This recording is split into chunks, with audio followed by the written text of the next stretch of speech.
Let's get back to our top story here on Canada Live. The drama in the Senate.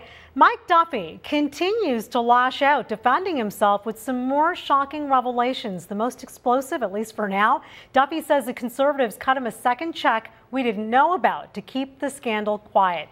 That is significant because if true, it means the same party trying to get him kicked out of the Senate also played a part in covering up his alleged misdeeds in the first place. With the opposition's view of the unfolding drama, let's get straight to Ottawa, where federal NDP ethics critic Charlie Angus is ready to give us his thoughts on this sordid drama. So, Mr. Angus, are you surprised by how these events are playing out right now? Well, I think the word sordid is very accurate. What we're seeing are a number of very unsavory people who are turning on each other. Yeah. And what this is, let's go back to what this was about originally. This was about people believing that they could take money whenever they wanted. If they were senators, couldn't be fired. And then when the question started to be raised about the fact that they may have been defrauding the people of Canada, the decision to protect them and cover up. So this is what got the Prime Minister into trouble in the first place. If the Prime Minister had said initially to Mike Duffy, if you ripped off the taxpayer, too bad, so sad, you face the consequences. But that's not what happened. And we find out that there was this deal set up with Nigel Wright, which was hard to believe that Nigel Wright acting on his own. But the Prime Minister is very implicated now because this is a potentially illegal act, breach of the criminal code. Is he really implicated though, or is it just really the optics of all this that are making him look bad? Because Mike Duffy keeps saying, I've got more stuff to show you, more stuff to show you. But so far as documents go, as far as that goes, the hard evidence, it's not really cornering the Prime Minister. That stated, everyone stinks here. Well, the issue here now, the Prime Minister is telling us his new defense is his incompetency. When this became public in May, the Prime Minister, if a crime happened in his office, you would have thought the Prime Minister would stand up and say, this is unbelievable this happened. But that's not what he said. He said, Nigel Wright has my full support. And then he said, well, we'll turn it over to the Ethics Commissioner. Well, we'll turn it over to the Senate. He kept dodging it, but his job then was to find out who was involved. The fact that we now find there was a second check, and this is significant, signed by Arthur Hamilton. He is the lawyer for the Conservative Party. Now, Prime Minister Harper is the head of the Conservative Party.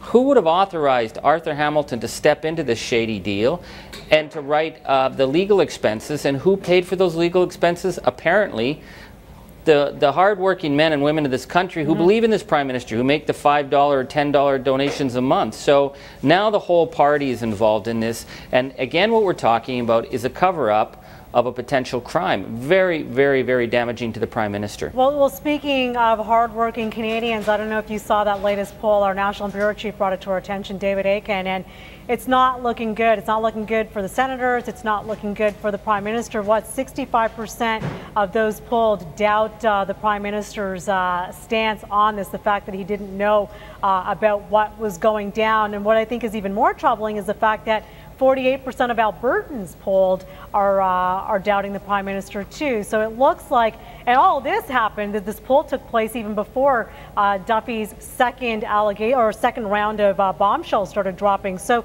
this does spell trouble for the Conservatives as they head into their Tory convention this week. Here's my question to you though. As the official opposition, how do you handle this? Because it's your very party that's been complaining for quite some time now, and maybe legitimately so. There have been issues, legitimate issues that we want to bring to the table, and whether it's Justin Trudeau's hair or a trade deal in Europe, we can't get the media attention. We can't get taxpayers and voters on board paying attention to us. What is your plan going forward, sir?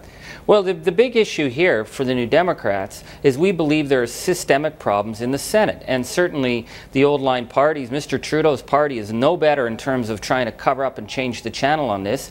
And people say, oh, it's the NDP, pie in the sky, it'll never happen. There are systemic problems of a system of government where you have people who cannot be fired, who have no democratic mandate, who say, if I'm entitled to money, I take the money. Yeah. So there's certainly a big issue there, I think, and that the senators, all of them, are behaving disgracefully. Nobody has acted as an adult. Nobody said, I'm sorry that this has happened and we'll get to the bottom of this.